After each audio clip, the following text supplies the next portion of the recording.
Vanakkam.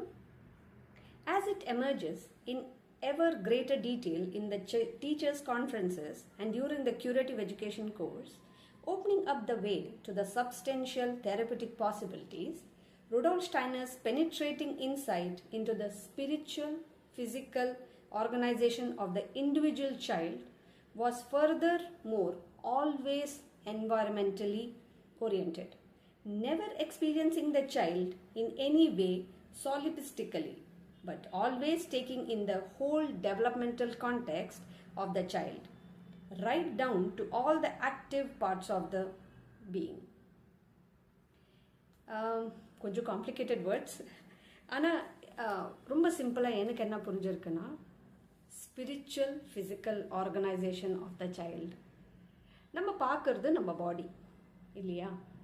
ஒரு structure இருக்குது, ஒரு ஃபார்ம் இருக்குது, கை இருக்குது, கண் இருக்குது, ஹெட் இருக்குது, ஒரு ஸ்ட்ரக்சர் இருக்குது. அண்ட் இது ஒரு நம்மளோட ஃபிசிக்கல் பாடி.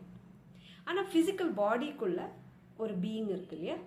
நான் லக்ஷ்மி, இல்லை நீங்கள், இல்லை அந்த குழந்தை. ஸோ எப்போவுமே நம்ம ஜஸ்ட் ஃபிசிக்கலி சூப்பர்ஃபிஷியலி அவுட்வேர்ட்லி பார்க்குறது இல்லாமல் அந்த உள்ளே இருக்கிற பீயிங் என்ன எக்ஸ்பீரியன்ஸ் பண்ணுறாங்க, என்ன சொல்ல வராங்க, எப்படி இந்த வேர்ல்டை இந்த பாடி மூலமாக மீட் பண்ணுறாங்கன்றத புரிஞ்சுக்கிறது ரொம்ப இம்பார்ட்டண்ட். எனக்கு தெரியும் கொஞ்சம் டிஃப்ரெண்ட் கான்செப்ட், கொஞ்சம் டஃப் கான்செப்ட், ஆனால் இட்ஸ் ஆல் ரைட். இதை நம்ம கேட்கலாம். எப்போ நம்மளுக்கு புரியுறதோ இல்லை எப்போ நம்ம நம்பணும்னு நினைக்கிறதோ, தட்ஸ் ஆல் ரைட். ஆனால் Rudolph Steiner spiritual physical organisation ரொம்ப டீப்பராக புரிஞ்சுக்க பார்க்குறாங்க.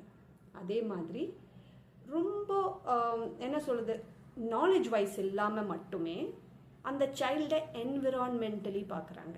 இப்போ இன்னைக்கு இந்த நேரத்துக்கு அந்த சைல்டுக்கு என்ன நடக்கிறது, அந்த சைல்டு எப்படி பிஹேவ் பண்ணுறாங்க, இது எல்லாமே மைண்டில் வச்சு தான் அவங்க தெரப்பட்டிக் ஐடியாஸ் சொல்கிறாங்க.